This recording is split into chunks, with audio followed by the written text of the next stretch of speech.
Halo Sobat Jazz, bertemu lagi bersama kita membahas Timnas Indonesia. Sebelum kita mulai pembahasannya, jangan lupa di-subscribe dan di-like. Nah, karena satu subscribe, satu like, kita ibaratkan doa untuk Timnas kita. Menuju Piala Dunia. Amin. Ada berita apa? Berita terbaru di mana ini adalah perolehan poin FIFA Timnas Indonesia pada fase grup. Ya, ini skemanya ya.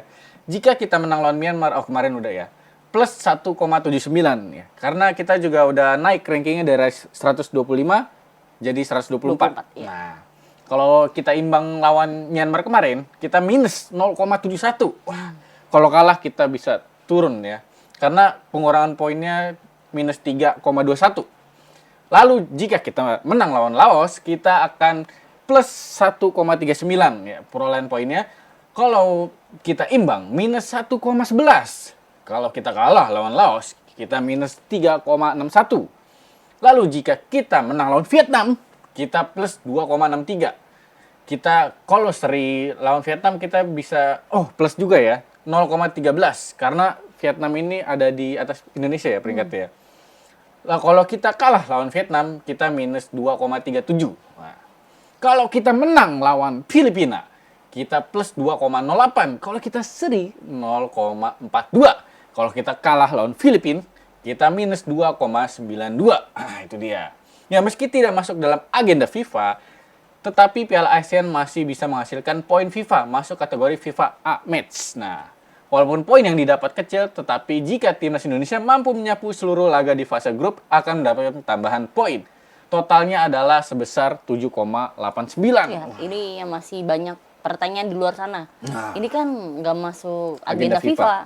Nah, sebenarnya sudah dijawab ya dengan berita ini. Nah. Dan juga perolehan poin ini kan sudah berlaku dari 2016. Iya, sudah cukup lama ya. Iya.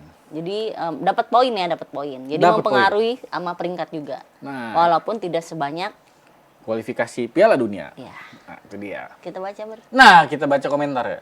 Kalau Sapo bersih kemungkinan rank FIFA Indonesia 120. Nah, naiknya cukup lumayan ya, 120 ya. Ya kalau mau lolos ke final harus kalahkan Vietnam supaya bisa juara grup.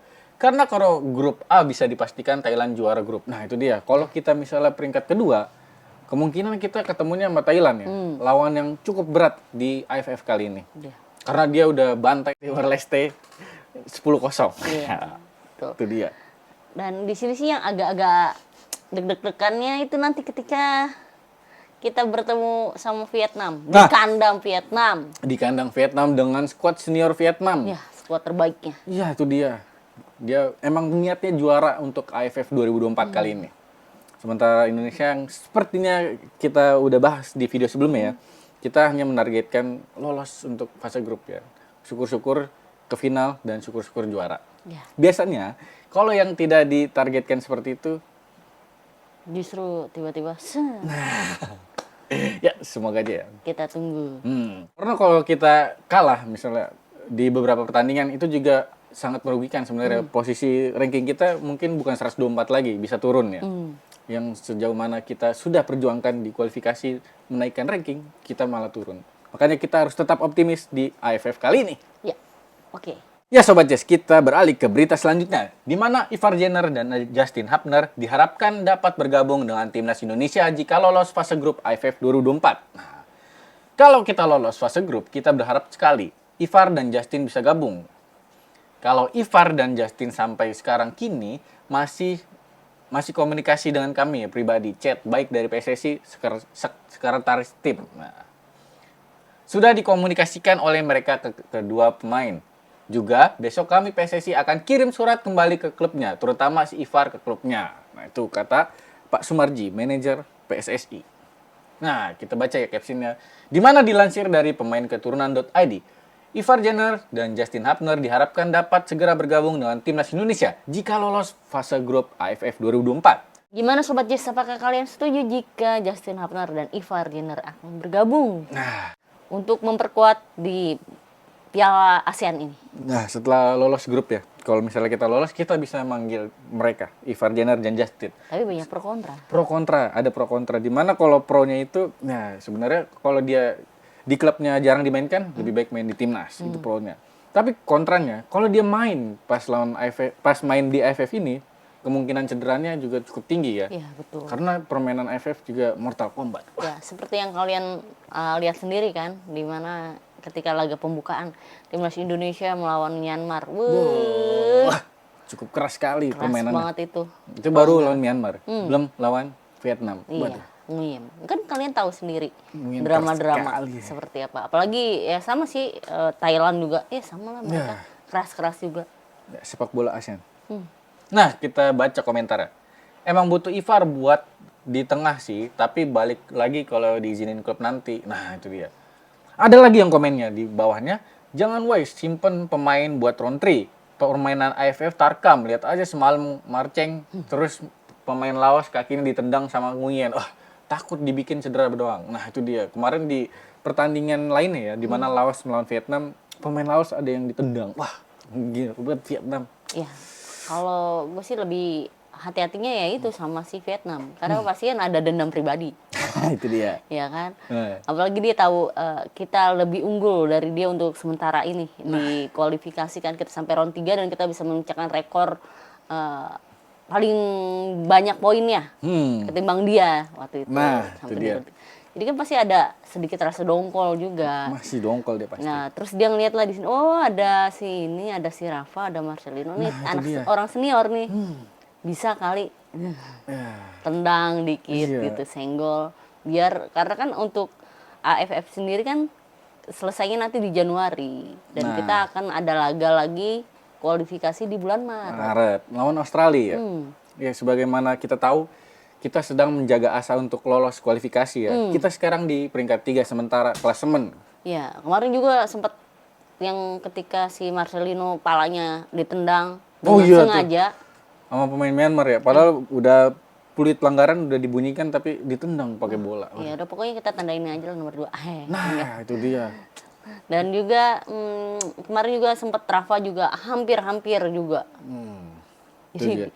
Jadi kemarin tuh kalau nggak salah ada yang interview Rafa juga nanya kenapa nggak bisa megang bola terlalu lama, karena dia takut. Lama-lama bisa jadi itu Wih, ngeri. jadi target inceran selanjutnya. Ngeri patah tulang. Wah, kalau udah patah cederanya pemulihannya lama sekali. Tapi sih emang kayaknya kemungkinan besar untuk pemain-pemain senior itu yang paling diincar. Nah, strike ya. Ya Sobat Jess, ngomong-ngomong strike, ini ada berita selanjutnya di mana pergerakan tanpa bola Rafael Strike semalam benar-benar menjadi pembeda, membuat buyarnya fokus dari lini pertahanan Myanmar. Senang atau tidak, namun itulah fakta. Nah, itu dia. Ketika di babak pertama kita digempur oleh Myanmar ya. Dan Rafael Strike masuk di babak kedua, di awal babak kedua. Langsung jadi pembeda. Yes. Di mana Jalan. aliran bola langsung lumayan bagus. Betul. Dan mungkin banyak yang nanya kenapa sih harus strike gitu? Apa sih untungnya kelebihan dari strike? Nah. Bisa dijelaskan? Nah, itu Jadi dia. strike itu bisa Dia bisa membuka ruang untuk pemain lain ya. itu dia. Juga waktu di golnya di Asnawi itu dia sempat nutupin kiper juga ya. Penglihatan kiper pasti akan terganggu. Itu dia. Jadi pada terfokusnya sama strike. Nah, seperti false nine ya. Dalam strategi mungkin Havertz ya. Havertz bermain juga seperti itu. Tidak terlihat untuk mencetak gol atau assist, tapi dia mengganggu pergerakan lawan. Iya, tapi Sehingga menciptakan peluang bagi rekannya. iya, tapi ketika ada pemain yang ceritanya sudah membaca pergerakan dari Rafa mencoba ternyata agak molos dikit nih, dia cuma buat ganggu dong. Disitulah manfaat peluang strike untuk mencetak gol. Nah, itu dia. Dia menarik back tengah lawannya. Iya, narik dulu. Gokil. Mantap Tarik sih. pemain masuk. Gitu ya. Keren. Makanya ini salah satu kenapa strike itu dari awal sebelum AFF ini udah ditelepon terus dikomunikasikan untuk bergabung secepatnya. Nah. Ya karena ini coba kalau kita dapatnya nanti ketika timnas Indonesia masuk di semifinal. Nah, itu dia. Apakah sampai tanpa strike? Nah, Nah kan kita butuh memang. butuh strike ya, karena kejayaan strike juga kita butuhkan ya, dimana dia coel dikit pemain lawan juga ditarik Iya. bajunya jatuh ya. Keisengannya itu membuat mental lawan super Iya, down ya. betul. Ya, kita baca komentar ya. Inilah mengapa STM memanggil dia. Seandainya Ivar dan Hapner bisa diizinkan klubnya bermain, pasti tengahnya bakalan hidup sekali. Sebab Hapner bisa di tengah. Nah, itu dia. Hapner juga pernah dipasang di tengah ya. Bahkan dia pernah memakai nomor punggung 10 Ya. untuk timnas Indonesia. Nah, strike masuk permainan serang makin hidup ya. Jujur saya mengakui pemain Kita harus mengakui. Nah, itu dia. Waktu strike belum masuk itu buntu banget. Ya, seperti buntu ya, aliran bola tidak rapi ya. Banyak passing-passing yang error juga. Iya, betul. Rafa jago keeping bola, nggak suka dribble terlalu lama, jago buka ruang dan berani syuting. Nah, itu dia. Ini dia. Ya, berani syuting juga dia. Dimana decision-nya udah lumayan bagus ya, decision making. Ya, sebagai berita penutup, ini adalah berita terakhir kita di mana Federasi Sepak Bola Australia telah mengumumkan venue-nya. Venue sudah disiapkan ya, menentukan di Sydney Football Stadium sebagai venue yang akan digunakan Australia untuk menjamu timnas Indonesia pada pertandingan lanjutan grup C putaran ketiga kualifikasi Piala Dunia 2026 zona Asia. Kualitas yang dimiliki Sydney Football Stadium memang tak main-main. Karena fasilitasnya, stadion ini menjadi salah satu venue utama yang digunakan untuk menghelat Piala Dunia Wanita 2023 yang berlangsung di Australia. Wah, ya kita lihat rumputnya juga tribunnya bagus sekali ya. Keren banget ini. Keren, Sydney.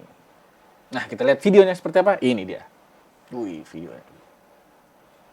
Apakah timnas Indonesia akan memperoleh poin full ketika menghadapi Australia? Iya, di kandangnya. Nah, itu dia. Kita lihat. Apalagi Australia itu Wih, sudah digital juga. sedang wajib menang. Ya, Australia juga pengen menang. Menang.